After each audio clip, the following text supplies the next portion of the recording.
என்னக்கா சொல்ற? ரம்யாவை கொன்னுட்டாளா? இசை, என்ன சொல்ற? ஆமா ராகவ், என்னால ரம்யாவை காப்பாத்த முடியல. ஸ்ரீஜா அவளை கொன்னுட்டா. கடைசி நேரத்துல கூட ரம்யா உண்மையை சொல்லணும்னு சொல்லி மண்டபத்துக்கு கூட்டிட்டு வர சொன்னா.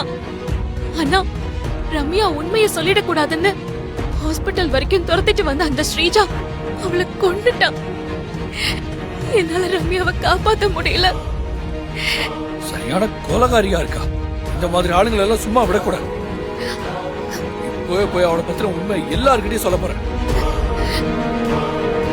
போலீஸ்ல புடிச்சு கொடுக்கணும், இல்ல அவளை கையாலேயே கொல்ல போறேன். ஐயோ இருங்க ராகவ், வேண்டாம். ராகவ், அவசரப்படாதீங்க. அவளை கொலை பண்ணி நமக்கு ஒண்ணுமே ஆக போறதில்ல. அதுவும் இல்லாம இப்ப போய் ஸ்ரீஜா இப்படி பண்ணான்னு நாம போய் சொன்னாலும் அங்க யாருமே நம்ப போறதில்ல. இல்ல இசை, நான் கண்டிப்பா சொல்லதான் போறேன்.